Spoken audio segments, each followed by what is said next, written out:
Começamos aqui mais um programa Rio Info. Nesta edição, vamos poder assistir a terceira parte do documentário Inteligência Digital, o protagonismo do Rio de Janeiro no desenvolvimento da TI. Voltamos já.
A tecnologia da informação não cansa de evoluir. Muitas mudanças acontecem durante o tempo. A forma como nos comunicamos, a forma como interagimos, e diversos negócios foram criados e morreram. Se você quer conhecer um pouco da história e da participação do Rio de Janeiro como protagonista dentro da tecnologia da informação, assista agora a terceira parte do documentário Inteligência Digital, o protagonismo do Rio de Janeiro no desenvolvimento da TI.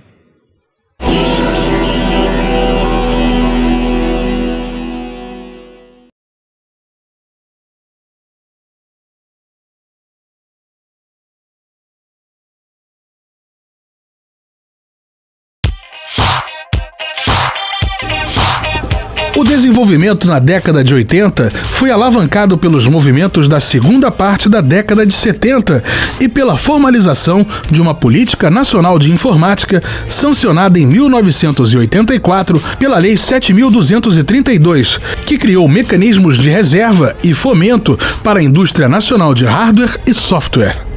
E aí o legado para a década de 80 foi quando você chegou aí em 83, 84, o Brasil era um dos poucos países do mundo que supria o mercado de minicomputadores com marcas próprias, com projetos próprios e com empresas próprias. Aqui ainda tivemos o desenvolvimento pela Cobra do SOX, um dos mais bem-sucedidos projetos de software brasileiro que chegou a ser certificado internacionalmente como Unix compatível.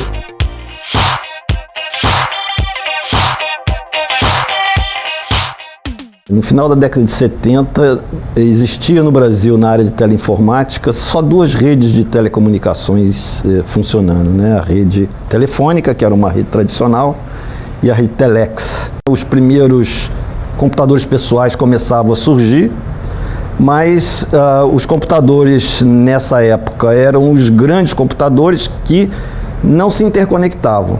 Eles trabalhavam em ilhas e não tinha nenhuma infraestrutura de rede que pudesse interconectar esses computadores. Em 1982 houve talvez a maior revolução de interconexão e de redes virtuais no Brasil. A Embratel lançou o projeto Ciranda, que foi um projeto o primeiro projeto de comunidade virtual no Brasil e que dava todas as possibilidades do funcionário de mandar e-mails, né, mensagens, ter informações da própria empresa, facilitou a compra de um computador pessoal, que era um CP500, né, da Prológica. Fala-se de um projeto na França e de um projeto nos Estados Unidos, mas não existia muito mais coisa. Não só sob o ponto de vista da tecnologia, essa tecnologia viesse a ser colocada à disposição no Brasil, mas também de preparação das pessoas para uma nova estruturação de informatização pessoal. Importante hoje, talvez, de 87, a FINEP financiou um projeto chamado Rede Rio, que era para desenvolver software de comunicação em rede. Como fazer uma solução para ligar as instituições. E tinha lá a PUC, o FRJ, a Fundação Getúlio Vargas, a UF, a Rural, o IME. O objetivo de fazer um projeto nacional, como tinha na National Science Foundation, que criou o NSF-Net nos Estados Unidos. Em 97, o Conselho Universitário da UF discutiu o assunto de rede da UF e a gente propôs uma coisa que não era nem percebida como uma alternativa pela Telege na época, que era que iríamos construir nossa própria rede entre os campi da UF, usando nosso próprio cabo. Então montamos uma rede metropolitana em Niterói para interligar os campi. Essa ideia de infraestrutura foi adotada pela RNP para criar redes metropolitanas interinstitucionais em todas as capitais. Rio de Janeiro é chamada Rede Comep RJ formalmente, e ele liga uns 60 campi em toda a cidade do Rio de Janeiro.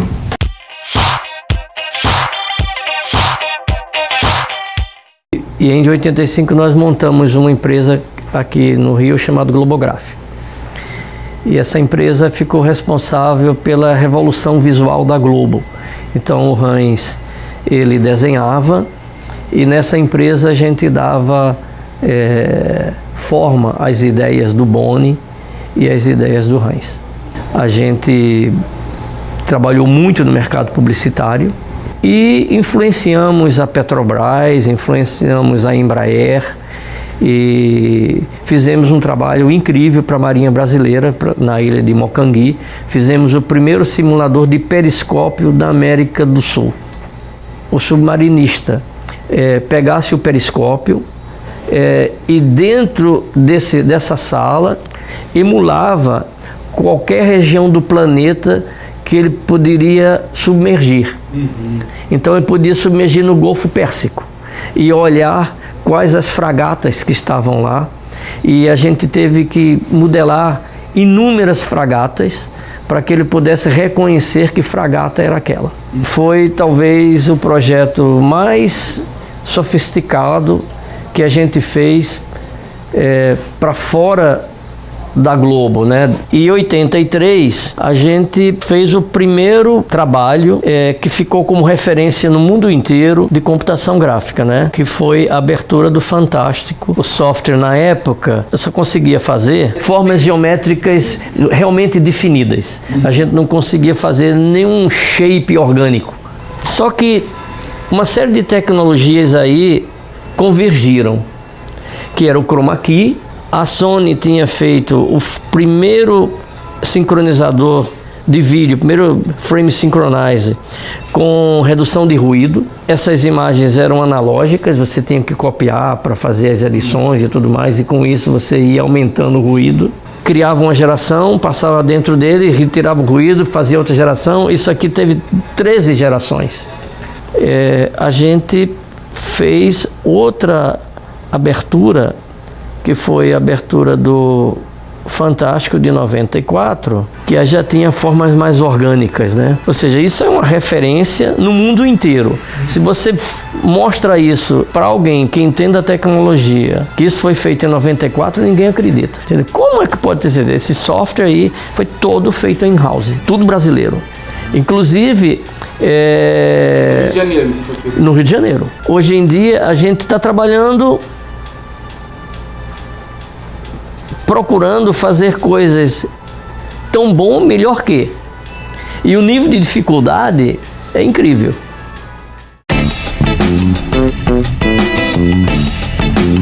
Não são poucas as parcerias virtuosas entre as mais variadas instituições e universidades do Rio de Janeiro. Muitas dessas que tiveram como fruto relevantes inovações tecnológicas. Aqui vamos destacar uma de grande importância para o Rio de Janeiro, que foi aquela gerada para a exploração do petróleo. Na área de engenharia, quem puxou muito a computação foi a Petrobras. O começo de computação na Petrobras foi no Rio de Janeiro, outra vez o Rio de Janeiro presente. Né? Essas plataformas fixas que eram estaqueadas no fundo do mar, né, que estão em produção aí até hoje, né, anos e anos, foram projetadas com software nacional por um motivo muito simples. Não existia um software especializado em litoral de países como Brasil e África. Então isso foi usado, por exemplo, para a Petrobras resolver problemas de litígio com, por exemplo, com a empresa Chicago Bridge, que projetou a torre de garupa e a torre rompeu-se.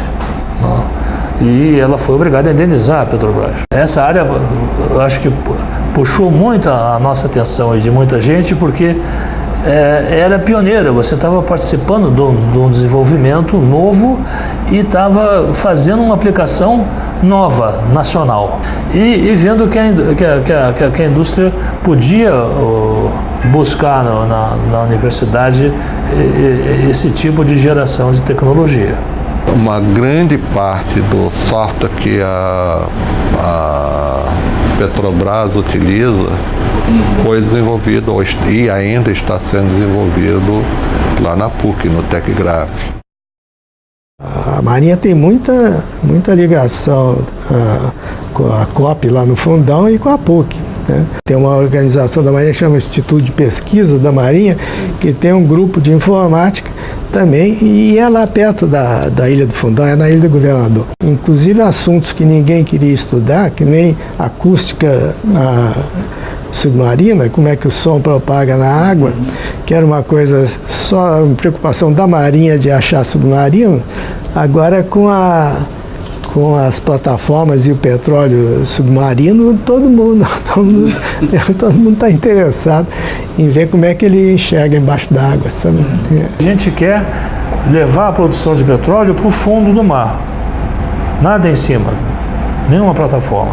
Extrair o petróleo lá embaixo, separar o gás do óleo lá embaixo, armazenar o petróleo lá embaixo, em cavernas, não? E enviar por dutos para o local em questão. A única coisa que falta nesse circuito aí é quem gera energia para fazer isso tudo.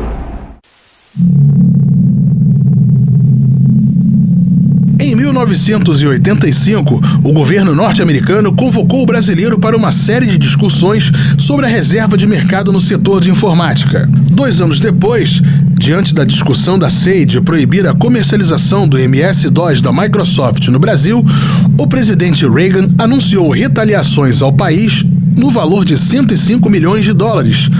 O chamado Contencioso Brasil-Estados Unidos de Informática durou de 1985 a 1988, indicando uma série de retaliações comerciais para o Brasil. A reserva de mercado foi muito mais incomodativa e muito, vamos dizer assim, irritante, muito mais para os Estados Unidos do que para todos os inimigos que ela tinha aqui no Brasil. O que para mim mostra que ela podia ter erros, como teve. Nada é perfeitamente certo, mas para mim tem 2 fatores aí importantes. Primeiro, de que tinha alguma coisa certa, senão não tinha durado o que durou, com reflexo até hoje. Segundo, se o americano estava tão interessado em que aquilo não existisse como fonte de poder e soberania tecnológica, é porque realmente era importante. No início dos anos 90, ocorreu uma redefinição dessa área.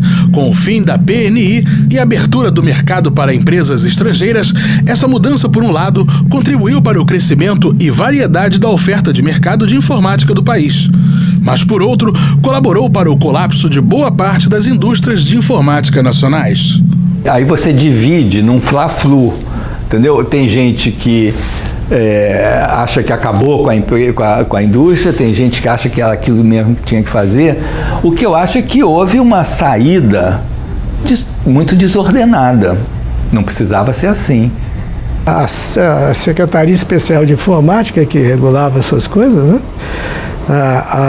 Tinha que aprovar a importação de componentes eletrônicos. Isso era um inferno aí para o pessoal, para qualquer que fosse o fim. A política era desenvolver através da reserva de mercado para os mini computadores, né? Mas isso foi exagerado, pegou não só os mini computadores, que era um ramo que ninguém queria, para componentes eletrônicos, centrais de telecomunicações, centrais telefônicas, para tudo que fosse eletrônico. Houve um grande exagero e acabou não vingando, né? De ter um mercado é o que faz a indústria, sabe? Indústria é encomenda. Se não tiver encomenda, não tem indústria, sabe? Pode ter incentivo fiscal, creditício, aduaneiro, o que você quiser. Se tivesse mantido só para os mini computadores, talvez tivesse funcionado, mas não foi assim. E aí você compara o Brasil, por exemplo, da América Latina. Não tem nada parecido com o que a gente conhece de computação. Né? Mesmo em outros países e tal, a gente deixou para trás muita gente. Infelizmente, isso se dá muito na área de software. Na área do hardware, principalmente na área de componentes, na década de 70 nós estávamos para a par com a Coreia. Agora, em matéria de componentes, acabou.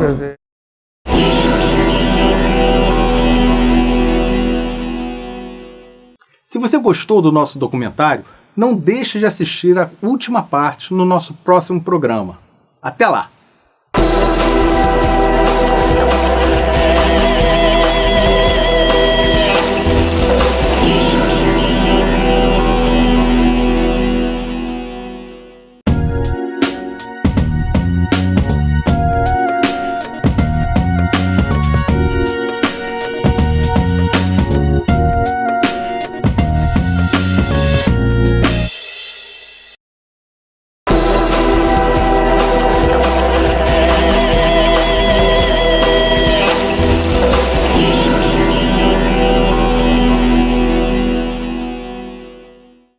Assista agora o bate-papo entre John Forman e Nédio Lemos, CEO da empresa CSP Consulting. Eles conversam sobre Business Intelligence e portais corporativos.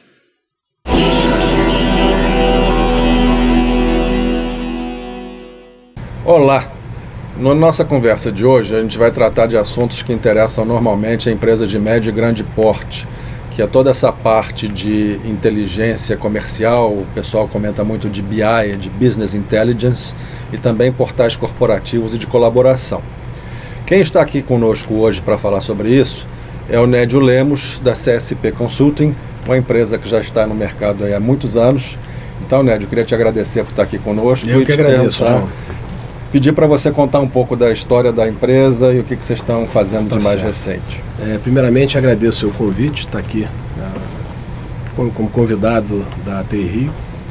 E, bom, a CSP Consult é uma empresa que está no mercado há cerca de quase 30 anos, com foco muito direcionado em empresas de médio e grande porte. A CSP ela é uma empresa hoje que atua no âmbito nacional, com filiais em São Paulo, Brasília, Curitiba, atende segmentos privados e governo.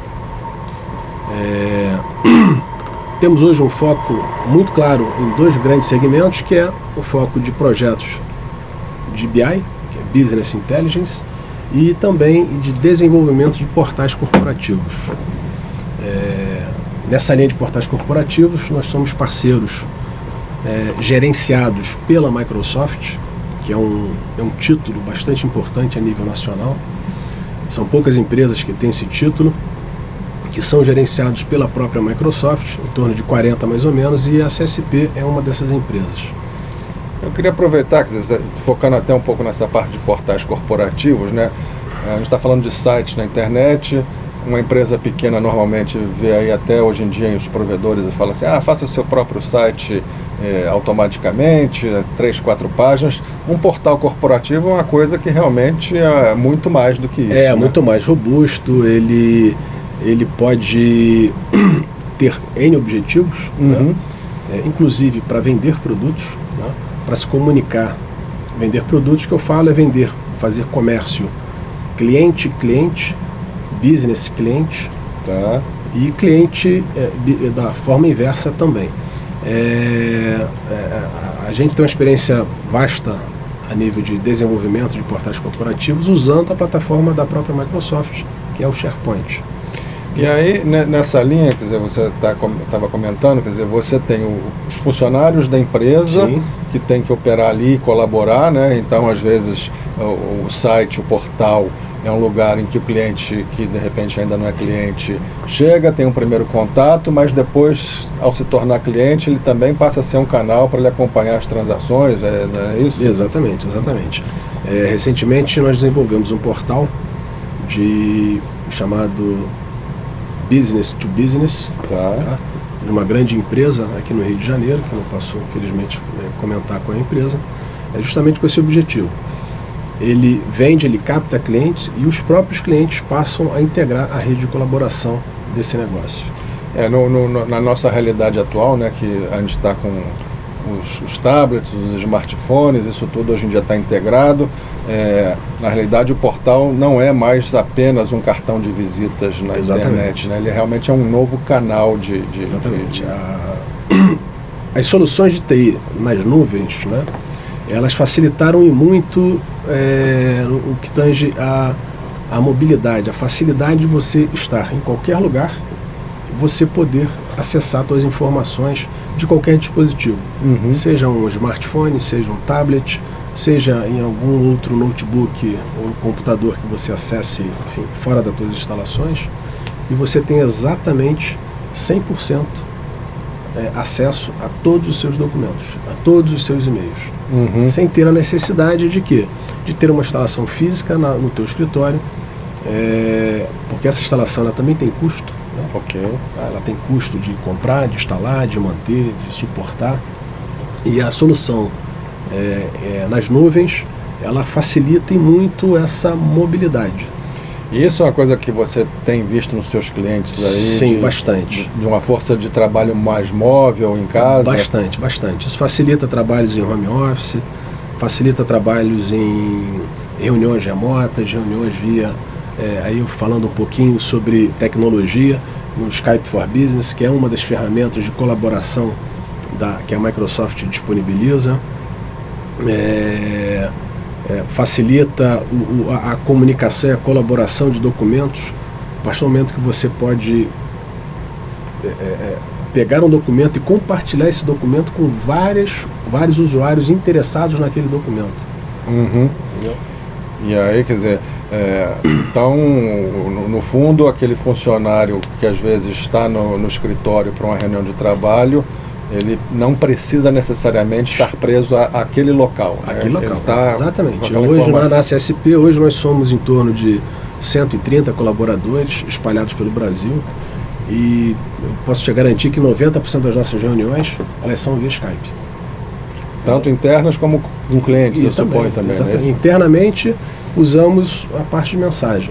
Externo, a gente usa a parte da comunicação visual. Agora, uma empresa que a gente sabe que temos aqui ainda muitas empresas aqui no Brasil que já são ponta, né? O setor bancário é muito apontado também como um setor aqui no Brasil avançado, que já incorporou muito, mas a gente tem outros setores mais tradicionais, uma empresa com gestão mais familiar.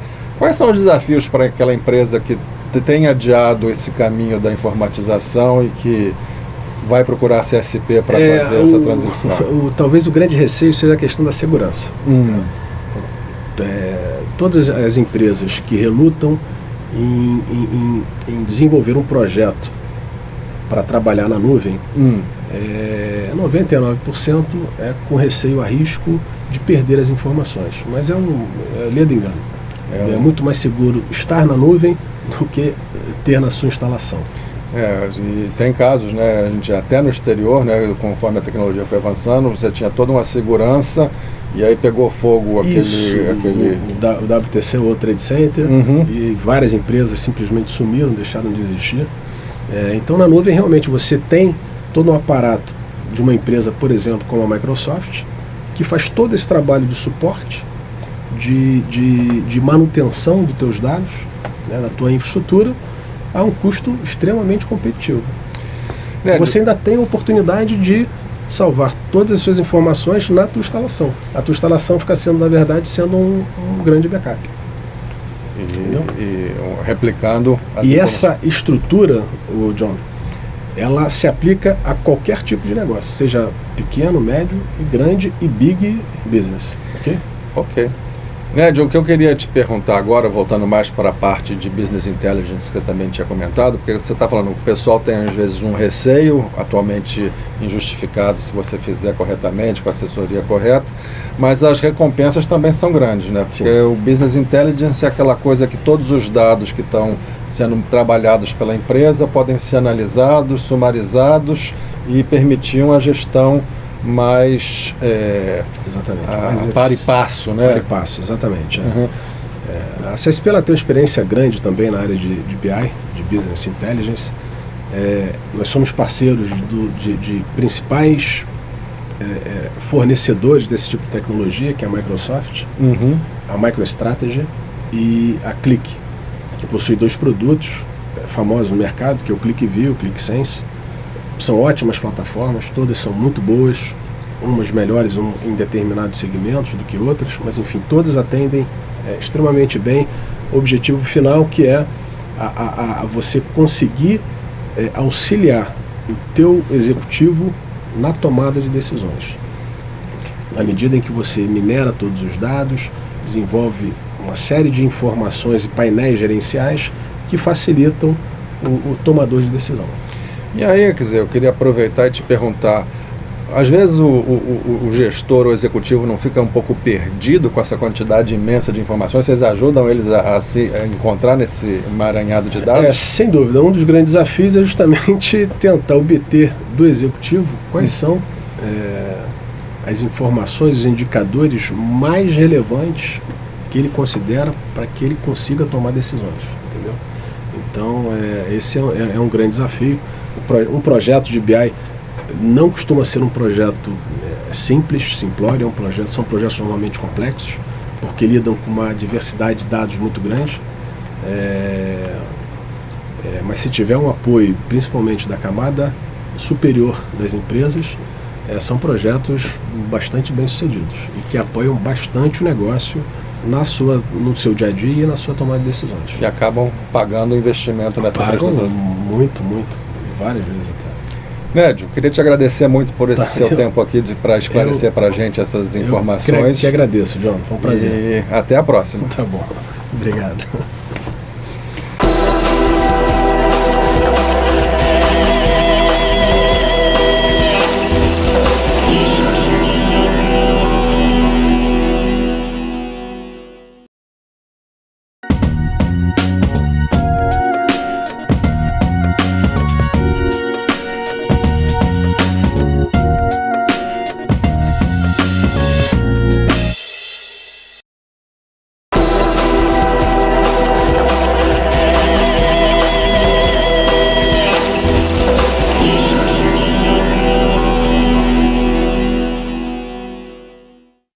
Chegamos ao final de mais um programa Rio Info.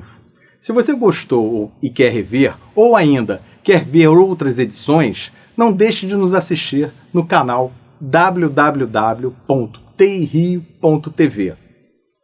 Então, até o nosso próximo programa.